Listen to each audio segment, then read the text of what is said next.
জাতীয় নাগরিক পার্টি এনসিপির পদযাত্রা কর্মসূচিকে ঘিরে দফায় দফায় হামলার ঘটনায় রণক্ষেত্রে পরিণত হয়েছে গোপালগঞ্জ। পরিস্থিতি নিয়ন্ত্রণে ইতিমধ্যে সেখানে জারি করা হয়েছে ১৪৪ ধারা। থেমে থেমে চলছে পুলিশ ও নিষিদ্ধ ছাত্রলীগের নেতাকর্মীদের মধ্যে সংঘর্ষ ও ধাওয়া পাল্টা ধাওয়া। পরিস্থিতি নিয়ন্ত্রণে পুলিশের সঙ্গে যোগ দিয়েছে সেনাবাহিনী ও বিজিবি।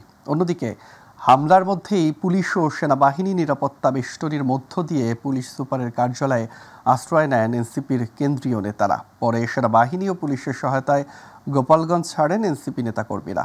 পরিস্থিতি নিয়ন্ত্রণে গোপালগঞ্জে বুধবার রাত ৮টা থেকে বৃহস্পতিবার সন্ধ্যা পর্যন্ত কারফিউ জারি করা হয়েছে। প্রতিনিধির পাঠানো তথ্যচিত্রে আতিকুর রহমান তিতাসের রিপোর্ট।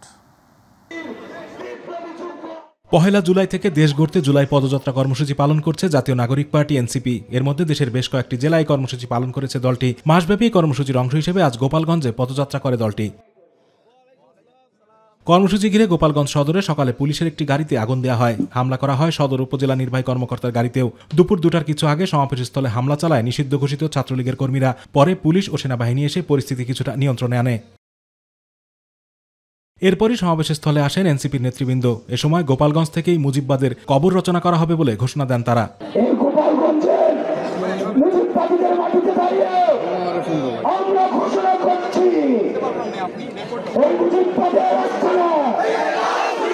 পরে এনসিপির আহ্বায়ক নাহিদ ইসলাম বলেন, গোপালগঞ্জে কোনো সন্ত্রাসীদের আস্তানা সহ্য করা হবে না। যে কোনো মূল্যে গোপালগঞ্জকে মুজিববাদ মুক্ত করা হবে। কোন সাহসে মুজিববাদীরা এখনো গোপালগঞ্জে আশ্রিত রয়েছে, কারা আশ্রয় দিয়েছে? দ্রুত সময়ের মধ্যে বিচার যদি না হয়, আমরা আবারও আসবো গোপালগঞ্জে। আমরা নিজ হাতে দায়িত্ব নিয়ে গোপালগঞ্জকে মুজিববাদীদের থেকে মুক্ত করবো ইনশাআল্লাহ। পরে সমাবেশ শেষে ফিরে যাওয়ার সময় দুপুর 2:45 দিকে সড়ক অবরোধ করে কেন্দ্রীয় নেতাকর্মীদের গাড়িবহরে হামলা চালায় নিষিদ্ধ ঘোষিত ছাত্রলীগ ও আওয়ামী লীগের নেতাকর্মীরা। এ সময় পুলিশ বাধা দিতে গেলে দুপক্ষের মধ্যে শুরু হয় সংঘর্ষ। পরিস্থিতি সামাল দিতে পুলিশ ও সেনাবাহিনী রাবার বুলেট ও টিয়ার শেল নিক্ষেপ করে। এ সময় নেতাকর্মীদের গাড়িবহর লক্ষ্য করে ইট পাটকেল নিক্ষেপ করে হামলাকারীরা। তারা বেশ কয়েকটি গাড়ি ভাঙচুরও করে। আর সমাবেশের স্থলের চেয়ার টেবিলেও আগুন লাগিয়ে দেয় হামলাকারীরা। সার্বিক পরিস্থিতি বিবেচনায় গোপালগঞ্জে 144 ধারা জারি করে প্রশাসন। এদিকে এক বিবৃতিতে গোপালগঞ্জে এনসিপির কর্মসূচিতে হামলার ঘটনাকে ন্যাক্কারজনক হিসেবে উল্লেখ করেছেন বিএনপি মহাসচিব মির্জা ফখরুল ইসলাম আলমগীর। আতিকুর রহমান তিতাস, মাই টিভি। এনসিপির সমাবেশে ছাত্রলীগ আওয়ামী লীগের হামলাকে ঘিরে অগ্নিগর্ভ হয়ে উঠেছে গোপালগঞ্জ। এই ঘটনার প্রতিবাদে সারা দেশেই ছড়িয়ে পড়ছে উত্তেজনা। বিভিন্ন স্থানে সড়কে অবরোধ করে বিক্ষোভ করেন এনসিপি, বৈষম্য বিরোধী ছাত্র আন্দোলন ও ইনকিলাব মঞ্চ সহ বিভিন্ন সংগঠন। তারই অংশ হিসাবে কুমিল্লায় অবরোধ করেন এনসিপির নেতাকর্মী ও সাধারণ শিক্ষার্থীরা। বিকেল 5টা থেকে ঢাকা চট্টগ্রাম মহাসড়কের কুমিল্লার কোটবাড়ি বিশ্ব রোড এলাকায় সড়ক অবরোধ করেন তারা। এতে মহাসড়কের দুই পাশে দীর্ঘ যানজটের সৃষ্টি হয়। পরে কেন্দ্রীয় নির্দেশনা পেয়ে মহাসড়ক ব্লকেট তুলে নেয় শিক্ষার্থীরা।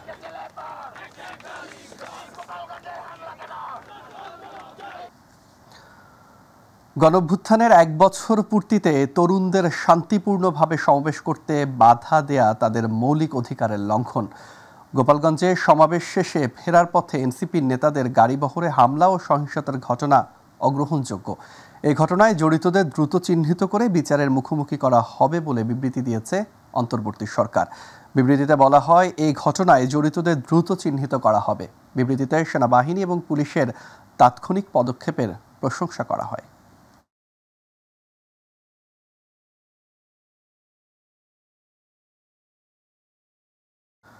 গোপালগঞ্জে এনসিপির পূর্ব ঘোষিত সমাবেশকে ঘিরে হামলায় সামাজিক যোগাযোগ মাধ্যমে এক পোস্ট দিয়েছেন জামাত ইসলামীর আমির ডাক্তার শফিকুর রহমান। তিনি লেখেন, গোপালগঞ্জ তো বাংলাদেশেরই অংশ, এটি তাদের রাজনৈতিক অধিকার। ডাক্তার শফিক আরও বলেন, এখন যে অবস্থায় এসে দাঁড়িয়েছে, কার্যত মাঠে আইনশৃঙ্খলা রক্ষাকারী বাহিনীর কোনো উপস্থিতি লক্ষ্য করা যাচ্ছে না। অতি দ্রুত সরকারকে অবশ্যই প্রয়োজনীয় সকল পদক্ষেপ গ্রহণ করতে হবে। গোপালগঞ্জে এনসিপির পূর্ব ঘোষিত মার্চ টু গোপালগঞ্জ কর্মসূচিতে আওয়ামী লীগ ও ছাত্রলীগের নিষিদ্ধ সন্ত্রাসীদের দফায় দফায় হামলার তীব্র নিন্দা ও প্রতিবাদ জানিয়েছেন এবি পার্টির চেয়ারম্যান মুজিবুর রহমান মঞ্জু ও সাধারণ সম্পাদক ব্যারিস্টার আসাদুজ্জামান ফুয়াদ।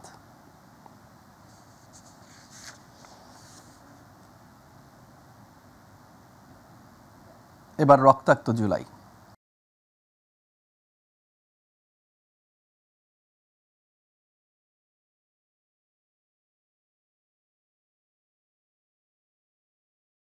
আজ 16 জুলাই 2024 সালের এই দিনে কোটা সংস্কারের দাবিতে রংপুরের বেগম রোকেয়া বিশ্ববিদ্যালয়ের সামনে পুলিশের গুলিতে নিহত হন আবু সাইদ। মারণাস্ত্রের সামনে তার অসীম সাহস নিয়ে দুই হাত প্রসারিত করে দেওয়ার ছবি ভিন্ন মাত্রা যোগ করে আন্দোলনে, যা এই আন্দোলনকে সরকার পতনের দিকে মোড় নিতে সহায়তা করে। এস এম আরিফের রিপোর্টে দেখুন বিস্তারিত। 16 জুলাই দুপুর রংপুরের বেগম রোকেয়া বিশ্ববিদ্যালয়ের সামনে কোটা সংস্কারের দাবিতে আন্দোলনরত শিক্ষার্থীদের দমাতে গুলি চালায় পুলিশ। মারণাস্ত্রের সামনে অন্যরা এগিয়ে যেতে সাহস না পেলেও অসীম সাহস নিয়ে দুই হাত প্রসারিত করে দেন ইংরেজি বিভাগের শিক্ষার্থী আবু সাইদ। মাত্র 50 থেকে 60 ফুট দূরত্ব থেকে সেই বুকে গুলি চালিয়ে দেন পেটুয়া বাহিনীর নির্দয় সদস্যরা। খবর শুনে রংপুর মেডিকেল কলেজ হাসপাতালে ছুটে যান ভাই রমজান আলী। ততক্ষণে জীবন প্রদীপ নিভে গেছে আবু সাইদের। এর মাঝেই দেখা দেয় নতুন বিপত্তি। মৃতদেহ হস্তান্তর নিয়ে গড়িমসি করে পুলিশ, এমনকি দাফন করার ব্যাপারেও ছিল নানামুখী চাপ। এই বুকের গেঞ্জিটা যখন টি শার্টটা যখন ফাড়লাম, ফাড়ে যখন দুই দিকে করলাম, সমস্ত শরীর এতটুকু পর্যন্ত আমি দেখেছি, সমস্ত জায়গাগুলোই বুলেটের আঘাত। তারপরে উনি লিখে আমাকে বললো যে আসেন, আমার সাথে আসেন। পরে গেলাম, যা ছাড়পত্র সিগনেচার করলাম, ওইখান থেকে বের হওয়া দেখি আবু সাইদের লাশ নেই। আমাকে তো বললেই হতো যে লাশ মর্গে নিয়ে যাওয়া হয়েছে, ময়নাতদন্ত চলছে, কিন্তু সেইটা না, ওরা একটা গুম করার একটা পাইতারা করছিল। তারপরে বাড়িতে ফোন দিলাম, বাড়িতে ফোন দিয়ে দেখি ওকে রাততেই দাফন কাফন কাজ সম্পন্ন করতে হবে। ইতিমধ্যে টিওনো, ওসি এবং স্থানীয় নেতাকর্মী তারা আসে আমাকে প্রেশার ক্রিয়েট করছে। হ্যাঁ, 7টায় মাটি হওয়ার কথা, কালকে ডিসিশন নেওয়া হয়েছে, এই ডিসিশন চেঞ্জ করলো কি? তখন আমি বলছি যে আমার ভাই মারা গেছে, আমি কখন মাটি দেবো সেই ডিসিশন তো আমাদের পরিবার নেবে। আবু সাইদ হত্যার ঘটনা ছড়িয়ে পড়ে গণমাধ্যম সহ সামাজিক যোগাযোগ মাধ্যমে। বুলেটের সামনে বুক পেতে দেওয়ার আইকনিক ছবি হয়ে ওঠে বৈষম্যবিরোধী ছাত্র আন্দোলনের অন্যতম শক্তি, যা এই আন্দোলনকে সরকার পতনের দিকে মোড় নিতে সহায়তা করে। আমরা বলতেছিলাম আপনাদের উপর যদি আঘাত আসে আপনারা আসলে প্রতিহত করবেন। আবু সাইদ হয়তো ভাই কথাটা শুনেই নাই, সে নেতার মতো সামনে এগিয়ে গিয়েছে, বুক পেতে দিয়েছে এবং আমাদেরকে দিশা দেখিয়েছে। নেতৃত্বের জায়গাটা আমরা বলবো যে আবু সাইদ হলো আমাদের প্রথম নেতা, প্রধান নেতা, যে আসলে দেখিয়েছে যে এই যে আন্দোলন, এই যে মুভমেন্ট, সেটা আসলে এভাবে শহীদ মিনারে কথা বলে সেটা আসলে শাহবাগ ব্লকেট করা হবে না, সামনে এগিয়ে যেতে হবে, সিনা টান করে দুহাত প্রসারিত করে দিতে হবে, ফ্যাসিস্টের গুলি বুকে নিতে হবে। দীর্ঘ 36 দিনের আন্দোলনে 1,500-এর বেশি মানুষ নিহত হয়েছেন। এর মাঝে আবু সাইদ ছিলেন আলাদা।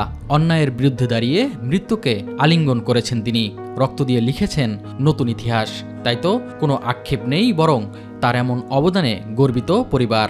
প্রত্যেকটা বিশ্ববিদ্যালয়ে যেন আবু সাইদের নামে একটা করে হল হয় এবং নতুন করে বিশ্ববিদ্যালয়ে যেন একটা করে আবু সাইদ কর্নার থাকে। যেহেতু আবু সাইদ বিশ্ববিদ্যালয়ের ছাত্র ছিল, ছাত্ররা এসে যেন দেখতে পায় যে আবু সাইদ নামে একজন ছাত্র ছিল, সে বুক পেতেই বাংলাদেশকে দ্বিতীয় স্বাধীনতা এনেছে। ওর সাহসে যেন সকল ছাত্র যেন সাহসটা উজ্জীবিত থাকে। যুগে যুগে আবু সাইদের মতো অকুতভয় যোদ্ধারা আসেন নতুনের পথ দেখাতে, যাদের আলোয় আলোকিত হয় সমাজ, দেশ তথা বিশ্ব। এস এম আরিফ, মাই টিভি, ঢাকা। বৈষম্যবিরোধী ছাত্র আন্দোলনে পুলিশের গুলিতে নিহত বেগম রোকেয়া বিশ্ববিদ্যালয়ের শিক্ষার্থী আবু সাইদের প্রথম শাহাদাত বার্ষিকীতে সকাল থেকেই মানুষের ঢল নামে তার সমাধিতে শ্রদ্ধা জানাতে। শহীদদের হত্যার বিচার নিশ্চিত সহ আবু সাইদের স্বপ্ন বাস্তবায়নের প্রত্যাশায় শ্রদ্ধা জানাতে আসা সবার। প্রতিনিধি মাহমুদুল হাসানের রিপোর্ট জানাচ্ছেন জুবাইর রহমান। আবু সাইদের রক্ত আমাদের মনে করিয়ে দেয় এ দেশ এখনও জেগে ওঠার অপেক্ষায়। প্রতিবছর 16 জুলাই তাই শুধু শোকের নয়, প্রতিজ্ঞারও দিন। জুলাই শহীদ দিবসের সকাল থেকে শহীদ আবু সাইদের কবরে শ্রদ্ধা জানাতে এসেছেন নানা শ্রেণী পেশার মানুষ। প্রথমে শ্রদ্ধা নিবেদন করেন রংপুর জেলা প্রশাসন, পরে একে একে জেলা পুলিশ, বেগম রোকেয়া বিশ্ববিদ্যালয়, উপজেলা প্রশাসন, জাতীয়তাবাদী দল বিএনপি, জাতীয় নাগরিক পার্টি, বাংলাদেশ জামায়াতে ইসলামী সহ সামাজিক সংগঠন। বছর পেরোলেও এখনও সাইদের হত্যার বিচার দেখেনি আলোর মুখ। জুলাই শহীদ দিবসে বৈষম্যহীন বাংলাদেশের প্রত্যাশা শ্রদ্ধা জানাতে আসা সহযোদ্ধা সহপাঠী শিক্ষার্থীদের। আমাদের যে প্রত্যাশা ছিল, শহীদ আবু সাইদ যে স্বপ্নের বাংলাদেশ দেখেছিল, সেই বাংলাদেশের পরিপূর্ণতা আমরা এখন পর্যন্ত দেখতে পাইনি। শহীদ আবু সাইদের বিচার যদি হইতে 1 বছর সময় লাগে, তাহলে অন্যান্য বিচারগুলো হতে আরো কত সময় লাগবে সেটা আমরা আসলে জানি না। এই হত্যার সাথে যারা প্রত্যক্ষ এবং পরোক্ষভাবে যারা জড়িত ছিলেন তাদেরকে দ্রুত গ্রেপ্তার করে দ্রুত একটা শাস্তির আওতায় এনে দৃশ্যমান একটা বিচার দ্রুত সময়ের মধ্যে আমাদেরকে উপহার দিতে হবে এবং এইটাই আমাদের হচ্ছে প্রত্যাশা। বিশেষ করে এই বিপ্লবের আইকনিক যেটা মোমেন্টাম ছিল শহীদ আবু সাইদ, সে আবু সাইদের বিচার কার্যক্রম এখন পর্যন্ত উল্লেখযোগ্যভাবে আসলে তেমন অগ্রগতি হয়নি। রংপুরে জুলাই শহীদ দিবসে যোগদান করেছেন উপদেষ্টা পরিষদের 4 উপদেষ্টা। জুলাই শহীদ দিবসে আবু সাইদের কবর জিয়ারতে না আসায় দুঃখ প্রকাশ এলাকাবাসীর। এই স্মৃতি সামনে নিয়ে যারা উপদেষ্টা হয়েছেন সেই উপদেষ্টারা আজকে রংপুরে এসেছেন, কিন্তু দুঃখজনক হলেও সত্য আজকে 16 জুলাই 1 বছর পূর্তি উপলক্ষে আজকে আবু সাইদের বাড়িতে উপদেষ্টারা আসেননি। এটা আমাদেরকে খুব কষ্টকর। তারা আমাদের এই শহীদ আবু সাইদকে লালন করেন কিনা, তারা পালন করেন কিনা, তারা যদি আসলেই করতো তাহলে অবশ্যই আবু সাইদের এই কবর জিয়ারতে অবশ্যই আসতো। দিনটি ঘিরে স্মরণ সভা, মোমবাতি প্রজ্বলন, কবিতা ও গান আর বক্তৃতায় মুখর হয়ে উঠেছে শহরের প্রতিটা অঙ্গন। আবু সাইদের রক্ত বৃথা যেতে পারে না। আবু সাইদের স্বপ্নের সোনার বাংলা গড়ার প্রত্যয় বেগম রোকেয়া বিশ্ববিদ্যালয়ের উপাচার্য ও জেলা প্রশাসনের। এই জাদুঘর, আবু সাইদের তোরণ, আবু সাইদ স্মৃতিস্তম্ভ, এগুলোই আমাদের ভবিষ্যৎ প্রজন্মের নিকট থাকবে। আমরা তখন থাকবো না, বাট এই স্মৃতিগুলো থাকবে, যারা ভবিষ্যৎ প্রজন্ম তাকে অ্যালাইভ রাখবে। সে যে অবদান রেখেছে, সে অবদানের স্মৃতিস্বরূপ এটা তাদের ইতিহাস হয়ে থাকবে। ভবিষ্যৎ জানতে পারবে জুলাই 2024-এর বিপ্লবে কি ঘটেছিল।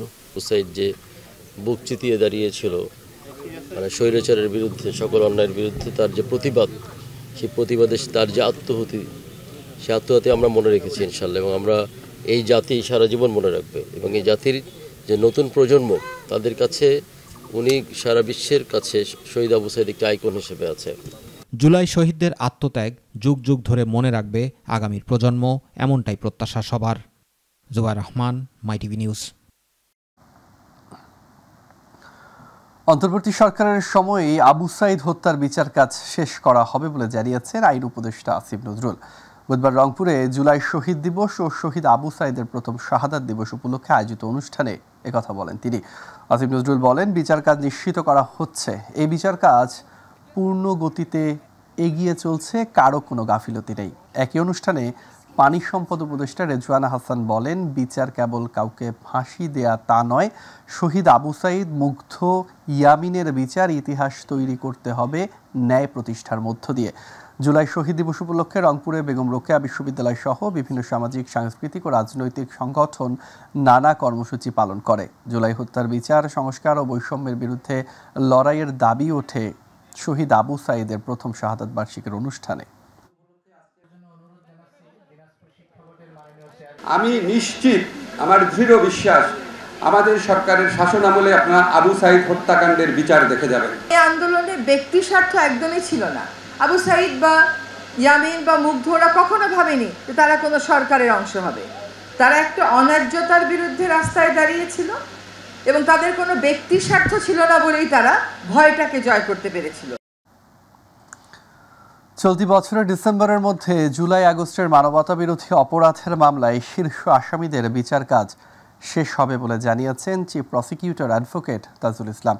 দুপুরে আন্তর্জাতিক অপরাধ ট্রাইব্যুনালে গণমাধ্যমের প্রশ্নের জবাবে তিনি এসব কথা বলেন। এদিকে আশুলিয়ায় 6 জনের মরদেহ পোড়ানোর ঘটনায় মানবতাবিরোধী অপর এক মামলার পলাতক সাবেক এমপি সাইফুল ইসলাম সহ 8 জনকে 7 দিনের মধ্যে আত্মসমর্পণ করতে পত্রিকায় বিজ্ঞপ্তি প্রকাশের নির্দেশ দিয়েছেন ট্রাইব্যুনাল। বিস্তারিত মিফতাহ গালিবের রিপোর্টে। আন্তর্জাতিক অপরাধ ট্রাইব্যুনালে জুলাই আগস্টের মানবতাবিরোধী অপরাধের মামলাসহ সার্বিক অবস্থা জানাতে গণমাধ্যমের মুখোমুখি হন chief prosecutor advocate Tajul Islam. যে এই মামলার 16 জন আসামির মধ্যে 8 জনকে গ্রেপ্তার করা সম্ভব হয়েছে। সাংবাদিকদের প্রশ্নের জবাবে তিনি জানান, চলতি বছরের ডিসেম্বরের মধ্যেই জুলাই আগস্টে শেখ হাসিনা সহ শীর্ষ আসামিদের বিচার কাজ শেষ হবে। আন্তর্জাতিক অপরাধ ট্রাইব্যুনালের তদন্ত সংস্থা, প্রসিকিউশন, আদালত সবাই এই জাতিকে একটা ন্যায় বিচার উপহার দেওয়ার জন্য একনিষ্ঠভাবে কাজ করছেন এবং যে গতিতে বিচারটা এগুচ্ছে ইনশাল্লাহ আগামী ডিসেম্বরের মধ্যে বেশ কয়েকটি মামলার বিচার কার্য সমাপ্ত হবে এবং এর মাধ্যমে হয়তোবা প্রধান যারা পারপিট্রেটর ছিলেন তাদের বিচার কার্য হয়তো সমাপ্ত করা সম্ভব হবে।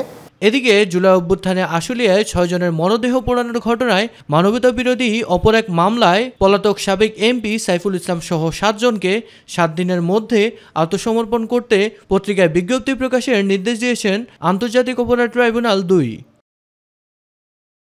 জুলাই আগস্টের গণঅভ্যুত্থানে গত ৫ আগস্ট স্বৈরাচার শেখ হাসিনা সরকারের পতন হয়। টানা ১৬.৫ বছরের শাসনামলে গুম, খুন ও গণঅভ্যুত্থানের সময় সংঘটিত গণহত্যাসহ মানবতা বিরোধী অপরাধের অভিযোগে শেখ হাসিনা সহ বিগত সরকারের শীর্ষ ৪৫ জন আসামির বিচার হচ্ছে আন্তর্জাতিক অপরাধ ট্রাইব্যুনালে। মিফতাক আলী, মাই টিভি, ঢাকা।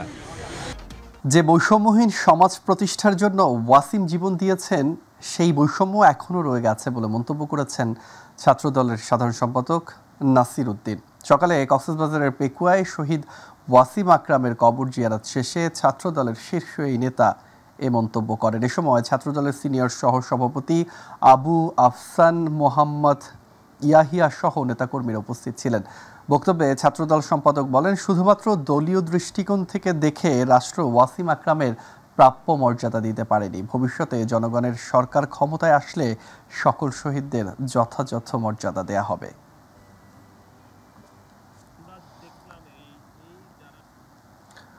জুলাই শহীদ দিবস উপলক্ষে আজ সারা দেশে পালিত হয়েছে রাষ্ট্রীয় শোক। মঙ্গলবার মন্ত্রী পরিষদ সচিব ডক্টর শেখ আব্দুর রশিদের সই করা এক প্রজ্ঞাপনে এই কথা জানানো হয়েছে। এতে বলা হয়, রাষ্ট্রীয় শোক পালন করার উদ্দেশ্যে বাংলাদেশের সব সরকারি, আধা সরকারি ও স্বায়ত্তশাসিত প্রতিষ্ঠান এবং শিক্ষা প্রতিষ্ঠান সহ সব সরকারি ও বেসরকারি ভবন এবং বিদেশস্থ বাংলাদেশ মিশনগুলোতে জাতীয় পতাকা অর্ধনমিত রাখা হয়।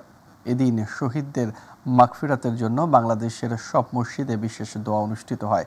অন্যান্য ধর্মীয় প্রতিষ্ঠানে তাদের আত্মার শান্তির জন্য বিশেষ প্রার্থনার আয়োজন করা হয়।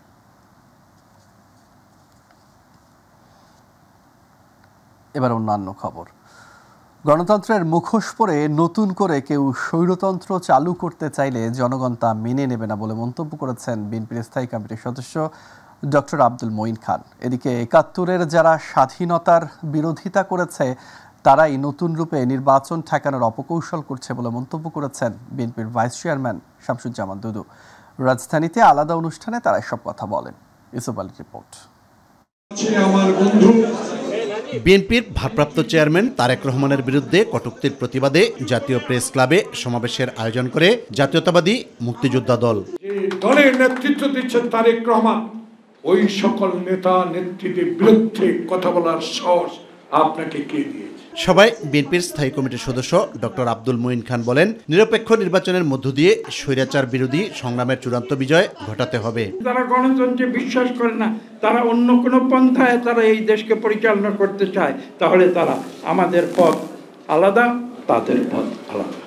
এটা স্পষ্ট করতে হবে। গণতন্ত্রের মুখোশ পরে কেউ যদি এদেশে স্বৈরতন্ত্র করতে চায় সেটা বিএনপি হতে দেবে।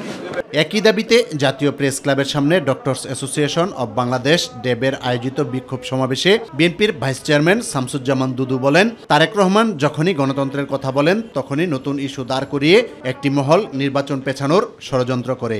নির্বাচন হলে তাদের অবস্থা বা পরিণতি কি হবে তারাও জানে, দেশবাসীও জানে, বিশ্ববাসীও জানে।